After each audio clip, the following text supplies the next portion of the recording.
Ibu Ice, Bu ya. Iya. Jadi saya kira kalau dokter-dokter kirain sudah tua ya, sudah ini ternyata masih muda dokter Ice. Ya. Oke, nama lengkap beliau yaitu Ice Ardiani Liberty, Bu ya, Liberty PhD. S1 beliau itu di Public Health atau di Kesehatan Masyarakat di Universitas Sriwijaya. S2-nya di Biomedis di Universitas Sriwijaya. S3-nya itu Epidemiologi, Bu ya, di Universitas Indonesia. Beliau sekarang menjabat sebagai dosen sekaligus mentor di Medical Faculty of Sriwijaya University. Beliau akan memaparkan terkait dengan update situasi COVID-19 di penghujung tahun 2020.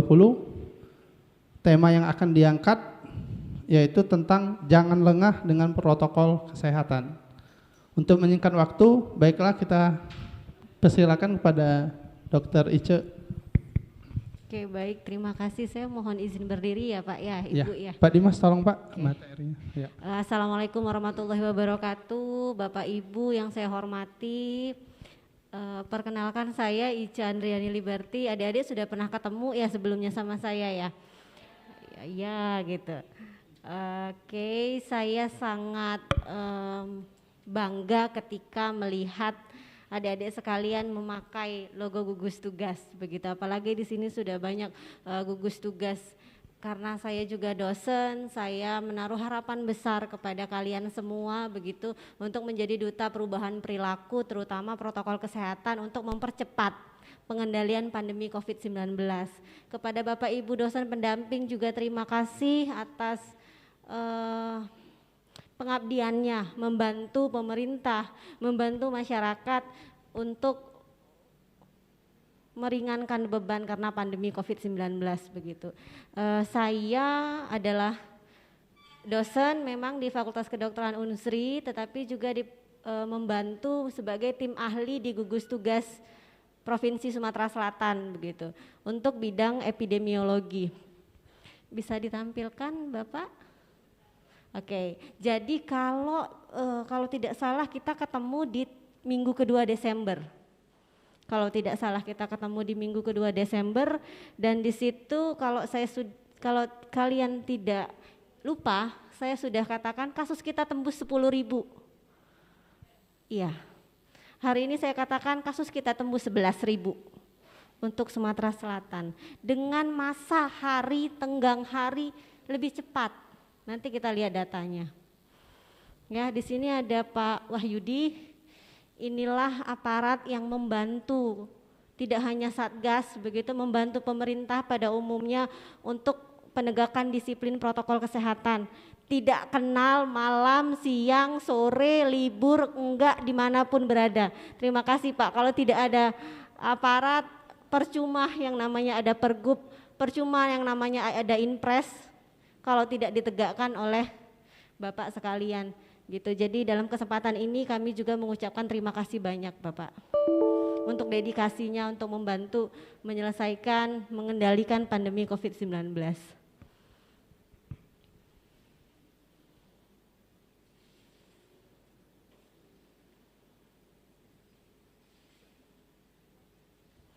Baik, apa yang sudah dilakukan selama 1 minggu terakhir ini adik-adik?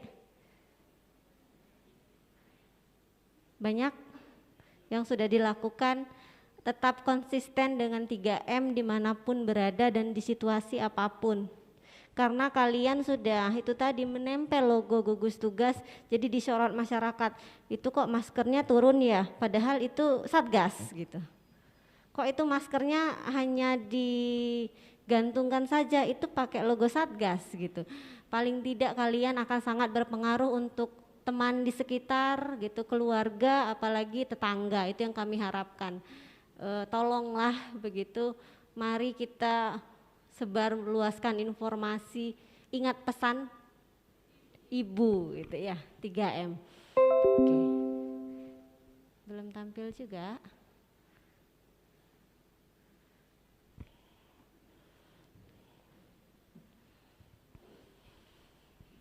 Baru kemarin rasanya kita rapat untuk tatap muka, sekolah tatap muka, dan alhamdulillahnya itu tadi pemerintah provinsi, pemerintah Kota Palembang sepakat untuk menunda dulu gitu karena memang pandemi COVID-19 belum terkendali. Beruntungnya kita pemerintahan mendengar masukan berbagai ahli begitu. Jadi adik-adik mahasiswa juga bisa memberikan pendapatnya ketika memang dirasa kontrol dari mahasiswa dibutuhkan begitu ya. Jangan sungkan-sungkan untuk memberikan rekomendasi kepada pemerintah begitu karena kita butuh.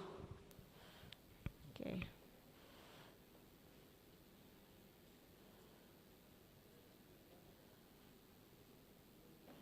Selamat datang Pak, mohon izin ya.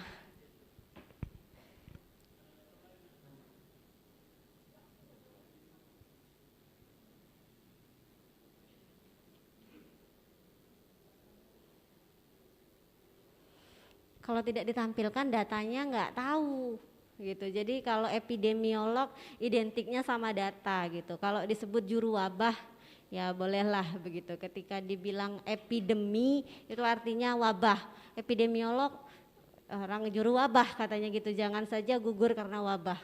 Karena sudah tidak sedikit guru besar kita yang kita miliki di Indonesia ini gugur.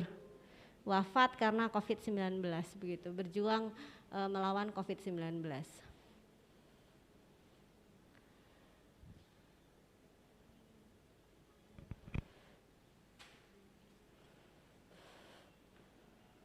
Di Indonesia per tanggal 27 Desember confirm case atau kasus konfirmasi ada 706.000.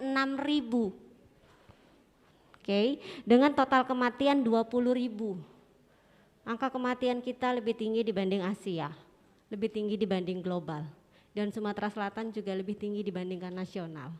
Nanti kita bisa lihat datanya. Jadi memang kita sangat berada pada kondisi yang tidak sedang baik-baik saja. Jadi namanya tahun baru nanti beda dengan tahun baru tahun lalu. Begitu, kita sedang menghadapi pandemi COVID-19. Dan adik-adik harus tahu ketika data kami analisis di awal Desember, minggu kedua Desember, minggu ketiga Desember sampai minggu keempat Desember terjadi kenaikan kasus dibandingkan minggu-minggu sebelumnya.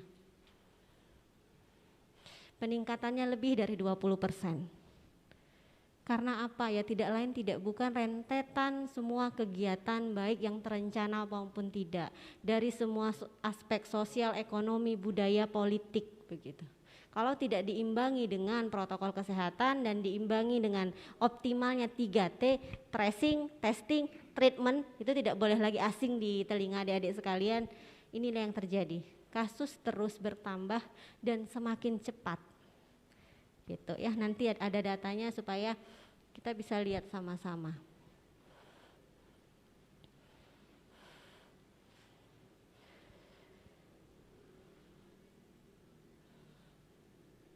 Belum lagi infodemik, banyak sekali informasi-informasi yang harus adik-adik luruskan. Ketika memang kalian menemukan informasi yang meragukan, silahkan cek di covid19.go.id, websitenya Satgas, begitu, lihat informasi di sana. Disitulah kita bisa menemukan informasi yang benar dan valid. Itu yang bisa adik-adik juga teruskan. Gitu. Jadi yang namanya website covid19.go.id itu sudah harus dipantau setiap hari. Palembang saat ini zonasinya apa? Merah atau sudah berubah oranye? Merah atau oranye, coba dilihat. Sifatnya berubah per minggu. Jadi zonasi minggu ini itu menggambarkan 2 minggu yang lalu. Karena data yang dianalisis adalah data 2 minggu yang lalu. Minggu ini oranye belum tentu minggu depan juga oranye gitu, bisa saja merah. Oranye minggu ini menggambarkan 2 minggu yang lalu. Gitu. Kalau adik-adik pantau dari websitenya. Masih belum tampil ya? Apa?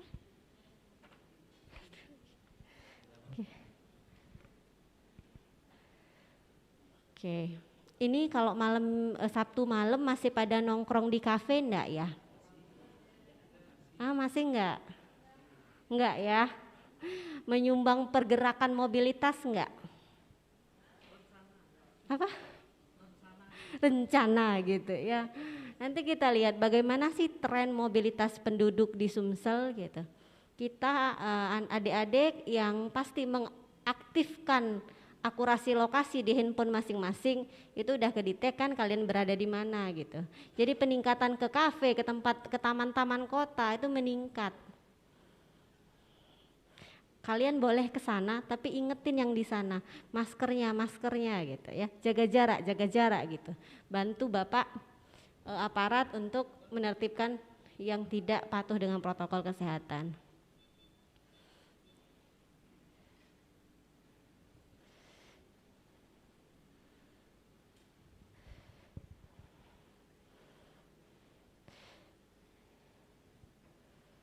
Masih belum tampil?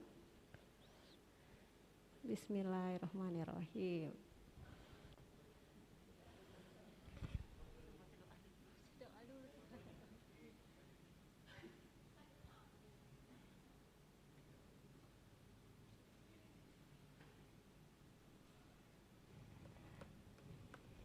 Begitu pulang alma maternya langsung dicuci? Kadang-kadang gitu digantung lagi. Hati-hati dia bisa menempel dalam waktu yang lama. Gitu. Handphone gimana ya, mau nggak mau semprot dulu.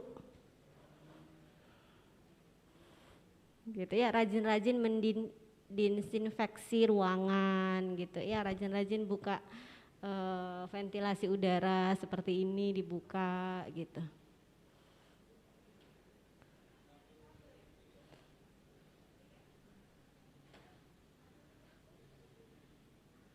Bismillahirrahmanirrahim.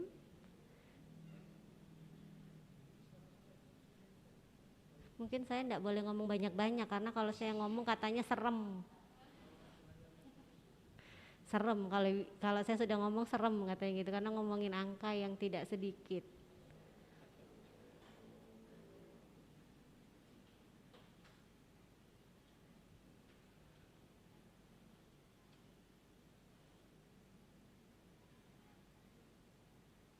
Alhamdulillah, baik kita mulai ya, update situasi bagaimana begitu, perketat protokol kesehatan. Ini udah di ujung tahun, tapi kita belum melihat tanda-tanda kurva melandai.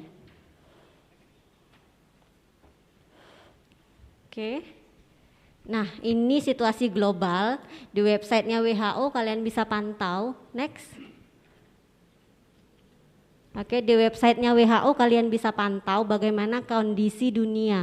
Sampai saat ini pandemi COVID-19 belum dicabut statusnya. Gitu ya.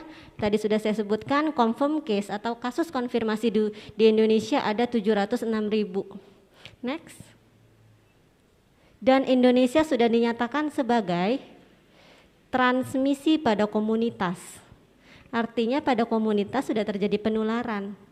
Di kiri, kanan kita, depan, belakang, virus itu sudah ada gitu, sudah dibawa oleh orang. Oke. Per 24 jam ada 147 kematian. Sedangkan dunia itu 7. Ya, ngeri kalau tahu begini mah. Lanjut. Nah, ini situasi Indonesia sebelumnya. Iya, ini situasi Indonesia yang sebelah kanan, yang sebelah kiri situasi Sumatera Selatan. Gitu ya, di Sumatera Selatan ada satu zona resiko tinggi atau zona resiko merah, itu kota Prabu Mulih.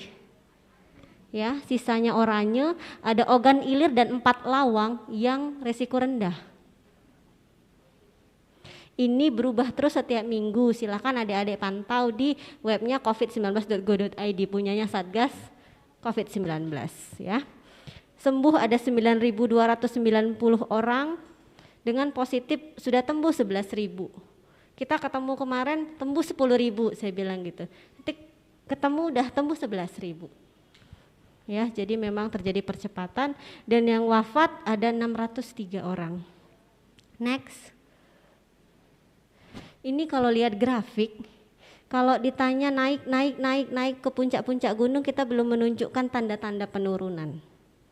Bahkan di tanggal 18 Desember rekor baru pecah di Sumsel. 123 kasus dalam sehari. Itu dengan catatan testing tidak sesuai dengan target WHO. Target WHO 1/1000 penduduk per minggu. Itu tidak tercapai. Dan itu menjadi masalah di semua provinsi, tidak hanya Sumsel. Dari satu kasus konfirmasi, idealnya 30 orang dilacak. Berapa rata-rata dilacak di Indonesia? 1-3 orang. Jadi wajar nggak selesai-selesai gitu ya. Oke, lanjut, ini grafik kasus konfirmasi. Next. Ini yang sembuh cukup tinggi, tapi di akhir-akhir di November-Desember mulai turun jumlah yang sembuh. Next. Ini jumlah yang meninggal, banyak puncak. Bahkan dalam sehari pernah 11 orang begitu ya yang wafat. Next. Oke. Ini kasus konfirmasi tadi yang kata saya tadi 123 orang, ada puncak baru. Lanjut, berdasarkan jenis kelamin. Antara laki-laki dan perempuan tetap sama, cuman yang meninggal kebanyakan laki-laki dibanding perempuan. Laki-laki 58,5%, sedangkan perempuan 41,5%. Ini profilnya ya, yang sembuh laki-laki sama perempuan sama, begitu yang dirawat juga sama. Coba lihat grafik sebelah kiri sana, mungkin tidak jelas ya. Yang meninggal kebanyakan usia lebih dari 60 tahun. Yang banyak positif yang usia-usia produktif seperti adik-adik, seperti Bapak Ibu dosen begitu. Next, kita pecah grafiknya. Kita pecah yang positif 30,1%, 22,4%, 22,4% pada usia 19 sampai 30 tahun. Adik-adik usianya 20, oke. 31 sampai 45 itu kita paling tinggi 30,1% dan 22,4 itu 46 sampai 59 tahun. Memang usia produktif yang banyak terkonfirmasi positif. Apakah anak-anak ada? Ada. Sumatera Selatan 3,5% itu untuk usia 0 sampai 5 tahun. 8,4% itu 6 sampai 18 tahun. Makanya kalau mau tatap muka kita enggak setuju. Karena luar biasa banyak kasus untuk anak. Lanjut. Tapi yang meninggal coba dilihat. Ya, yang sebelah kiri sini itu yang meninggal yang paling banyak 41,3% usia 46 tahun sampai 59 tahun, 42% usia lebih dari 60 tahun. Yang sembuh ya kita-kita juga. Bahayanya yang nularin yang lansia ini kita. Karena kita beraktivitas di luar, pulang ke rumah menulari anggota keluarga di rumah terutama orang tua dan anak. Jadi di sini terlihat yang meninggal memang banyak di atas usia 46 tahun. Apakah yang muda juga ada yang meninggal? Oh ada. 11,9% begitu. Karena memang percepatan perburukan kondisi itu nggak bisa kita prediksi. Awalnya biasa saja, begitu statusnya naik menjadi sedang lalu berat ya harus diikhlaskan meskipun memang usianya masih usia 30 tahunan. Next. Ini gejala, untuk positif paling banyak batuk, demam, sesak nafas. Kondisi penyakit penyerta yang paling banyak diabetes mellitus dan hipertensi. Gitu ya. Jadi memang kita Bapak Ibu dosen ini sebenarnya harus sudah di rumah terus kita, Pak. Gitu kalau lihat begini saya mau pulang cepet-cepet. Next. Nah, ini yang saya selalu woro-woro gitu ya. Bilang kita ketemu kali ini sama siapa adek yang di belakang. Waktu itu yang jawab saya. Iya, yang pakai kemeja biru sampingnya. Nah, waktu itu kita ketemu Minggu tanggal 14 Desember kalau tidak salah, tembus 10.000. Di tanggal 22 sudah tembus 11.000. Butuh waktu 13 hari.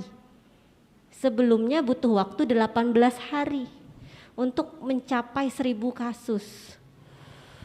Dengan catatan ada positivity rate itu tidak berubah-ubah.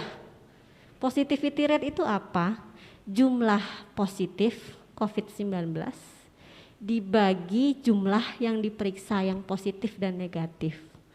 Pandemi terkendali ketika di bawah 5%. DKI Jakarta tarik rem darurat ketika mereka 12%. PSBB berkali-kali waktu itu.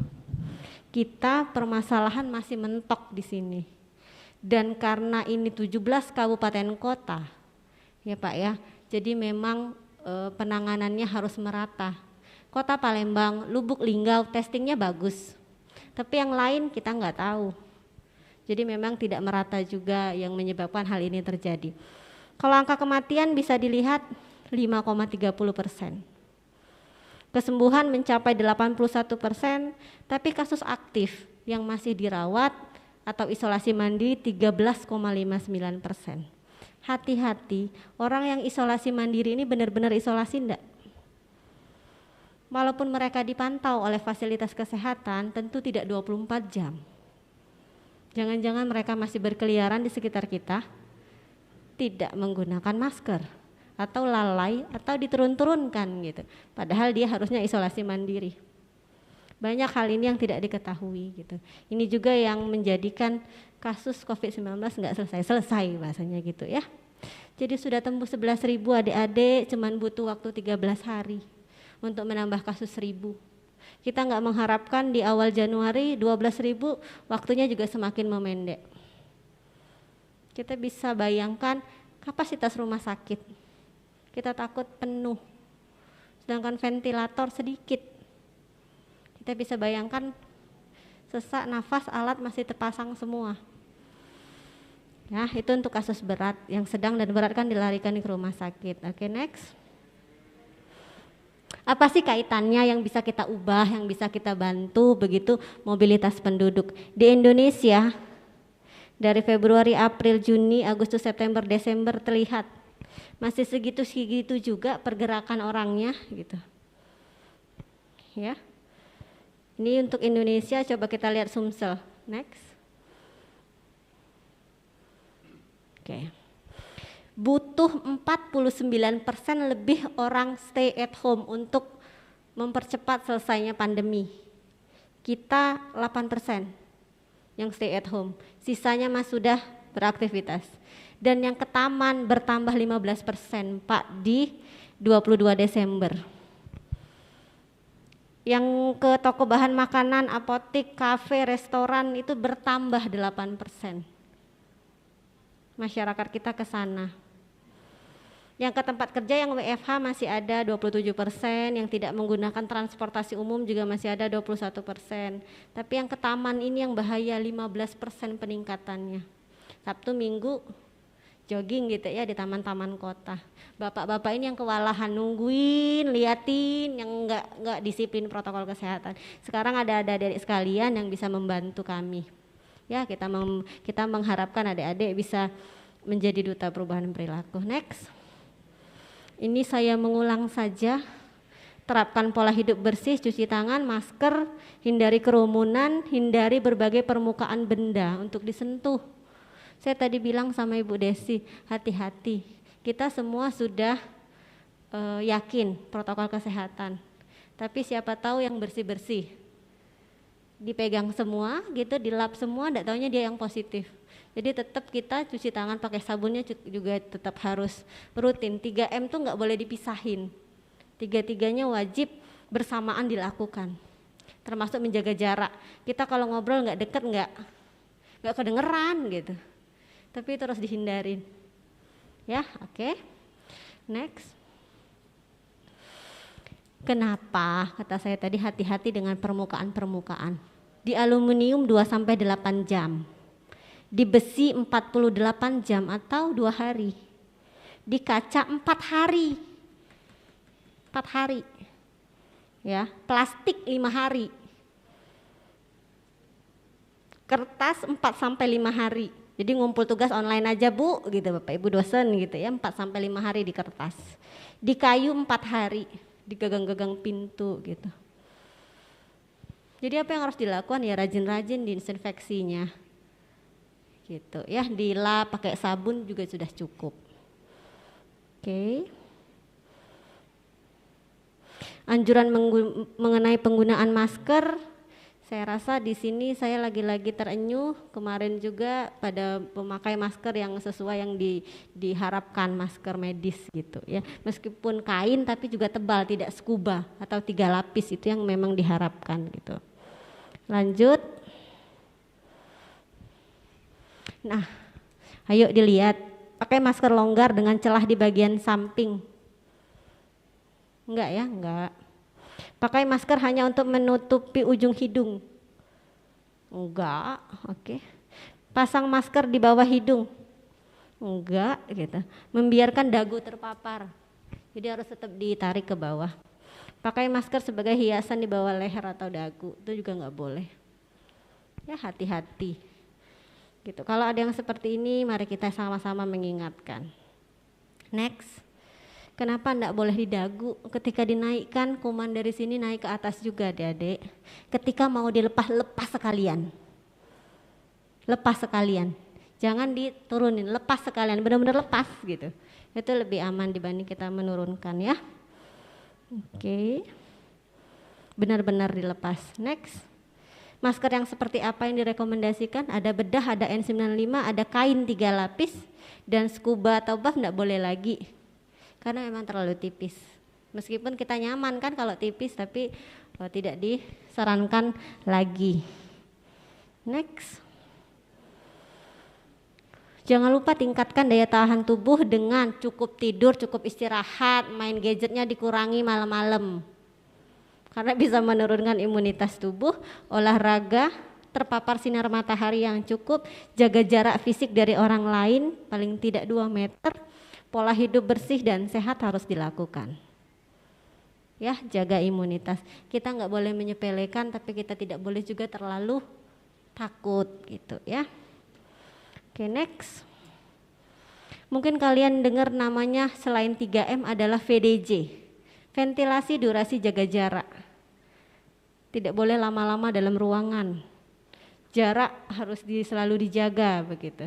Jendela harus selalu dibuka. Kalau kita lagi beraktivitas di luar rumah, yang namanya air conditioner matikan. Gitu ya. Oke, next. Isu terbaru adalah varian baru COVID. Ya kan? Sudah pada dengar? Ya, varian baru virus SARS-CoV-2 penyebab COVID-19 ditemukan di Inggris dinamakan SARS-CoV-2 VUI 2020-12-01. Varian baru. Sebagian besar kasus ditemukan di bawah usia 60 tahun. Diduga lebih mudah menular. Tapi belum ada bukti apakah menyebabkan penyakit yang lebih parah. Dan belum ada bukti keberadaan varian ini di Indonesia, tapi kita sudah ancar-ancar menutup celah-celah masuknya orang dari Inggris. Bagaimana? Selalu waspada dan jalankan protokol kesehatan, memakai masker, jaga jarak, jauhi kerumunan, serta cuci tangan. Ini adalah cara yang efektif untuk mencegah COVID-19.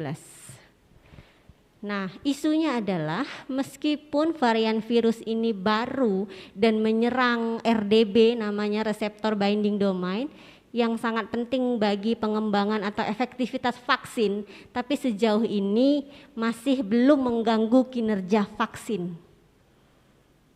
Nah, karena memang varian ada baru, vaksin tidak hanya satu, jadi banyaklah muncul informasi-informasi yang berkembang di masyarakat. Adik-adik sekalian diminta juga untuk menyeimbangkan informasi itu. Silahkan diakses di webnya Satgas, di sana lengkap banget. Kalau ada hoax, kalau ada info terbaru pasti diupdate oleh gugus tugas, kalian bisa repost itu. Gitu dari IG, dari FB, dari di WA gitu, informasi-informasi seperti itu.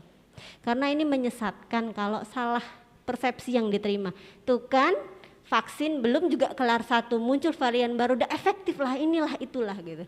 Apalagi orang tekak galau gitu ya Pak, OTG. Jadi memang adik-adik tolong selain menjadi duta perubahan perilaku, juga membantu mengkampanyekan informasi-informasi yang benar terkait penanganan COVID-19. Akses di websitenya Satgas, lengkap di sana media semua pembelajaran. Oke, saya rasa cukup.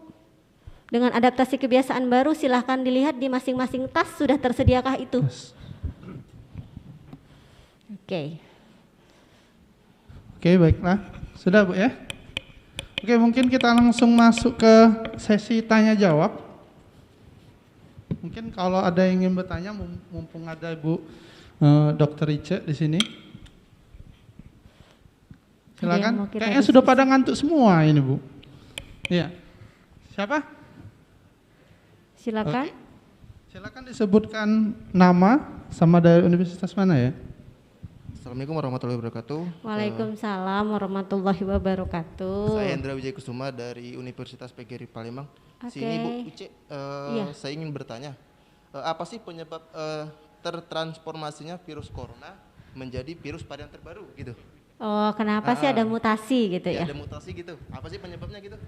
Oke, jadi memang virus COVID-19 ini seperti influenza gitu. Jadi memang mudah sekali bermutasi, mudah sekali terbentuk varian baru. Ketika dia menghinggapi, misalnya dari sini dari Inggris ditemukan varian baru, kita nggak tahu Indonesia punya varian sendiri gitu. Apa yang harus dilakukan? Artinya vaksinasi nantinya juga masa jaganya, masa efektif di tubuh kita tidak panjang Melindunginya mungkin sebatas 12 bulan. Tahun depan vaksin lagi, terus begitu. Kalau kita tidak memutus mata rantainya dengan 3M begitu. Vaksin akan menyempurnakan memang, tetapi tetap ketika 3M optimal, 3T optimal, vaksin juga datang, 70% masyarakat kita sudah dapat, akan terbentuk kekebalan kelompok. Karena apa? COVID-19 memang mudah bermutasi seperti influenza. Vaksinnya kan kalau ada yang sudah umroh pasti vaksinasi dulu gitu kan. Nah, dan itu setiap mau berangkat harus vaksin karena memang masa waktu untuk menjaganya itu pendek. Memang mudah berubah, mudah bermutasi. Begitu. Oke, ada lagi? Bisa dipahami ya? Oke, ada lagi? Yang kita khawatir semakin ganas. Iya. Ada lagi? Silakan. Dari Bapak Ibu dosen juga boleh. Oke, Bapak. Pak Heri bukan ya? Iya, bukan ya. Terima kasih, Dr. Ica, kita ketemu lagi. Saya Ignacio Seri dari Musikaritas. Kalau tadi sudah dengan baik ya, kita diberi ilustrasi yang sangat jelas begitu ya, angka-angka dan sebagainya. Walaupun realitas di lapangan masih harus banyak yang kita harus upayakan begitu ya. Nah, kalau dari kesembuhan itu, Dr. Ica ya, angka kesembuhannya juga cukup tinggi ya. Betul. Apakah kita bisa melihat harapan begitu ya? Kalau tadi yang disorotkan bagaimana angka-angka itu sebenarnya berdampak kepada sesuatu yang tidak kita harapkan. Tapi kalau kita melihat dari yang tingkat kesembuhannya itu sendiri, apakah ada sesuatu yang masih bisa kita harapkan gitu Bu ya? Artinya tidak seburuk yang mungkin kita persepsi yang kita terima selama ini gitu ya. Kemudian yang kedua berkaitan dengan upaya penyadaran ya kepada masyarakat, tadi juga sudah disampaikan memang kita perlu banyak strategi atau pendekatan mungkin ya yang bisa kita pakai untuk lebih efektif sekali ya di dalam mengkomunikasikan ini ya perubahan perilaku ini. Apakah angka-angka seperti itu tadi itu masih belum cukup gitu Bu ya? Kalau kita melihat di lapangan itu ternyata kok nampak biasa-biasa saja gitu ya. Kita bisa lihat ternyata dari angka-angka itu pertumbuhannya sangat signifikan gitu ya. Apakah dari ketidakpahaman di dalam membaca ya data-data kuantitatif itu, atau mungkin kurang maksimal begitu ya peran dari kaum intelektual ini ya, dari perguruan tinggi ini, atau mungkin kebersamaan begitu ya di dalam menyikapi ini sebagai satu masalah tunggal yang kita semua harus hadapi gitu ya. Masalah yang urgent, yang menuntut ya dari kita semua untuk berkolaborasi lagi dengan lebih baik begitu Bu ya. Terima kasih Dr. Ica. Terima kasih Ignatius Heri. Jadi memang yang pertama adalah angka kesembuhan mencapai 80%. Kalau saya boleh sharing, memang yang terjadi 20%-nya kan masih 13 masih berproses, begitu sekitar 5% meninggal. Yang meninggal ini memang di usia lanjut, yang rata-rata punya penyakit penyerta. Dan yang sembuh ini tadi usia produktif, karena juga kasus COVID ini ada yang tanpa gejala dan ada yang ringan. Yang tanpa gejala dan ringan akan sembuh dengan peningkatan imunitas, istirahat gitu ya, isolasi mandiri. Sedangkan yang sedang dan berat ini yang harus cepat-cepat dilarikan ke rumah sakit. Fatal karena lambat dibawa Pak. Yang selalu yang terjadi seperti itu. Jadi adik-adik sekalian juga harus meyakinkan masyarakat jangan takut ketika memang ada gejala. Jangan sampai nunggu sesek baru ke rumah sakit. Yang terjadi di Indonesia seperti itu. Di Sumsel juga seperti itu. Ke rumah sakit sudah dalam keadaan berat. Kalau saja masih stadium sedang pasti selamat. Kebanyakan kasus seperti itu. Apalagi yang OTG dan ringan ya pasti larinya alhamdulillah kebanyakan sembuh begitu. Memang ini adalah harapan, tapi lagi-lagi karena stigma juga COVID gitu ya, dimakamkan dengan cara COVID dan lain hal, karena banyaknya informasi yang mengancam menjadi infodemik, ujung-ujungnya masyarakat takut ke rumah sakit. Ketika ke rumah sakit sudah dalam keadaan sangat berat. Ini yang menyulitkan sehingga ada 5% lebih yang meninggal. Seandainya saja cepat dibawa, masyarakat cepat ke fasilitas kesehatan akan tertolong. Yang tidak tertolong itu karena kalau terlambat. Jadi harus diingatkan kembali kepada keluarga ketika memang ada gejala, hubungi secepatnya pelayanan kesehatan. Jangan sampai yang ringan jadi sedang, yang sedang jadi berat, yang berat meninggal. Ini yang kita cegah. Itu yang pertama Pak. Yang kedua memang kita butuh apalagi dari kaum intelektual, akademisi, dosennya, Bapak Ibu dosen, mahasiswa begitu, memang butuh membantu pemerintah untuk mensosialisasikan. Informasi yang berkembang ini sangat banyak dan banyak hoaxnya dibanding enggaknya. Itu yang pertama. Dan yang kedua, benar angka-angka yang disajikan ini kuantitatif, banyak yang belum bisa memaknai. Begitu. Jadi kalau ditanya adik-adik, ada yang tinggal di Kecamatan Pelaju? Ada. Berapa kasus di Kecamatan Pelaju?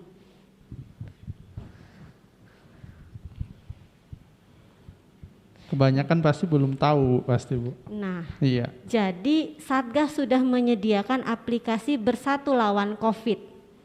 BLC, coba di-download, di sana ada semua. Kita lagi berdiri di sini, kira-kira berapa radius kilometer ada kasus atau tidak. Di aplikasi itu sudah kelihatan. Nah itu memang Pak yang kurang terinformasi. Jadi masyarakat juga kurang edukasi jatuhnya. Banyak sekali kebijakan, program yang sudah dibuat tapi belum sampai ke kita. Ujung-ujungnya tidak termanfaatkan dengan baik begitu. Silakan coba di-download BLC, Bersatu Lawan COVID. Masukkan, kalau nggak salah memasukkan nomor HP. Gitu. Jadi bisa terdeteksi semua. Gitu Pak. Jadi dengan adanya program seperti ini, pengabdian kita seperti ini sangat amat membantu pemerintah dan untuk masyarakat pada umumnya begitu. Terima kasih sekali lagi Bapak Ibu dosen, adik-adik mahasiswa, terima kasih, dan kepada aparat terima kasih gitu. Oke. Mungkin satu pertanyaan lagi Bu ya? Boleh? Iya. Silakan bagi yang ingin bertanya. Satu pertanyaan lagi. Nanti setelah ini agak susah nih ketemu Dr. Ice. Oke, silakan. Oke. Baik, terima kasih. Iya. Perkenalkan, nama saya Asriansa, perwakilan DPL dari Universitas PGRI Palembang. Iya Pak. Kemarin kita sempat mengikuti webinar, kayaknya dua pertemuan ke belakang. Nah, salah satu narasumbernya mengatakan intinya gini, bahwa COVID itu kita belum tahu bentuknya seperti apa, wujudnya seperti apa. Nah, kembali pada diri kami sendiri, mungkin teman-teman mahasiswa juga. Salah satu kita meyakinkan masyarakat, mungkin lebih realnya karena kita lebih realnya kita memberikan videonya. Ini loh bentuk COVID-nya. Nah, mungkin Dokter Ice ada referensi bentuk video COVID-nya atau hasil dari lab. Jadi kami mungkin kalau ada bisa di-share ke kami, terus kami kalau sosialisasi bisa memberikan videonya. Ini loh bentuk virus COVID-nya ini, nah seperti itu. Jadi lebih real. Betul. Ya awalnya sih memang ya bisa semua masyarakat ragu karena belum tahu bentuk COVID-nya. Yang ada cuma gambar ilustrasi saja. Betul. Cukup itu saja, Dokter Ice. Mohon maaf kalau ada salah-salah kata. Terima kasih. Oke, terima kasih Pak. Mungkin nanti saya terusin ke Ibu Sri gitu ya. Ada sudah hasil otopsi dari pasien yang meninggal karena COVID-19 di Jerman kalau tidak salah, atau di Eropa ya. Pada intinya di sana sudah ada hasilnya, di mana misalnya jantungnya jadi begini, ginjalnya jadi begini. Nah itu mungkin bisa saya share, dan juga untuk video-video dari para survivor, dari para yang sedang sakit saat ini mungkin juga bisa membantu, karena memang butuh begitu ya. Saya sampai saat ini masih menunggu televisi nasional tuh adalah 1-2 orang begitu ya, yang memberikan statement begitu, ini saya hari ini kondisi saya seperti ini begitu ya. Apalagi sekarang ciri khasnya nambah lagi gejala anosmia, hilang indera penciuman dan perasa atau sebagian, banyak diderita usia produktif. Jadi adik-adik sering-sering semprot minyak wangi, minyak kayu putih, oh masih ada gitu ya, jangan sampai nggak ketahuan tiba-tiba loh kok rasanya ini nggak asin, nggak manis gitu. Ini yang sekarang banyak diderita adalah anosmia. Nah ini juga mungkin harus saya share, nanti saya lanjutkan ke Ibu Sri, mungkin Ibu Sri nanti bisa lanjutkan juga Pak. Memang PR, nggak kelihatan, banyak nggak percaya, bahkan pejabat sekalipun gitu ya. Oke, baiklah, kita sudah di penghujung acara. Berakhir sudah di sesi kedua dengan Dr. Ica. Mungkin saya kembalikan ke moderator.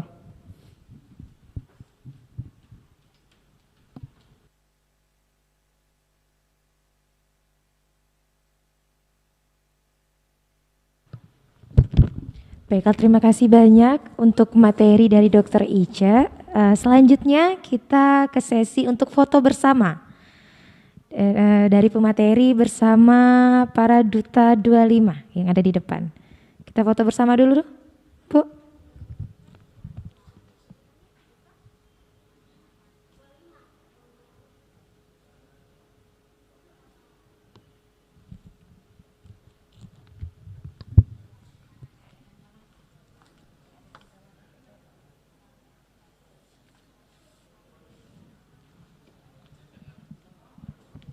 Mungkin Ketua Pelaksana juga Pak Yoga untuk bisa ikut. Iya, sesi foto bersama. DPL juga untuk melakukan sesi foto bersama. Silakan untuk maju ke depan.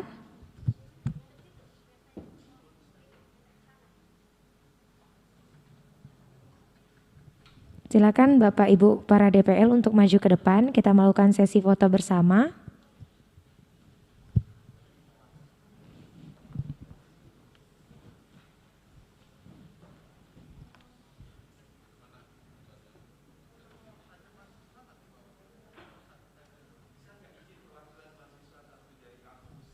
Perwakilan mahasiswa dari setiap duta 53 untuk maju ke depan, kita melakukan sesi foto bersama. Duta 53, admin 300 bisa salah satu maju.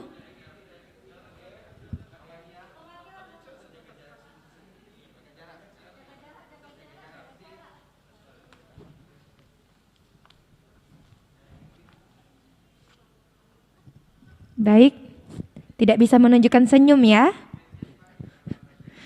Maskernya dipakai ya. Kita foto secara formal terlebih dahulu.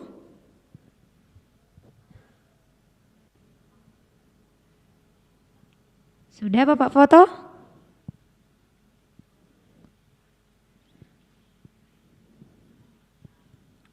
Dilanjutkan mungkin untuk gaya yang lebih santai. Ya.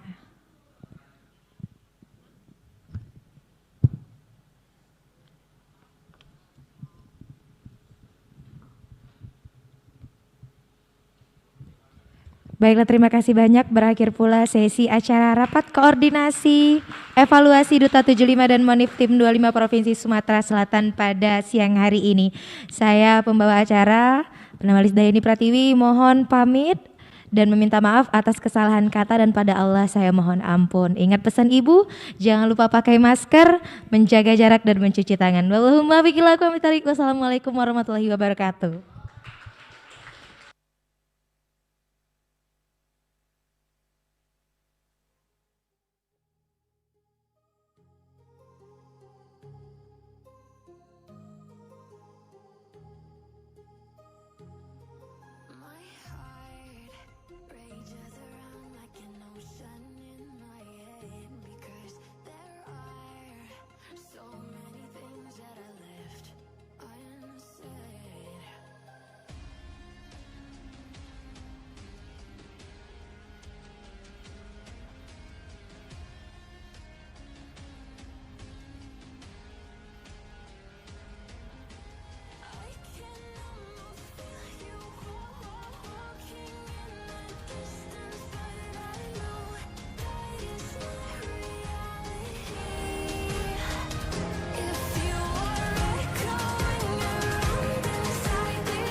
down like an ocean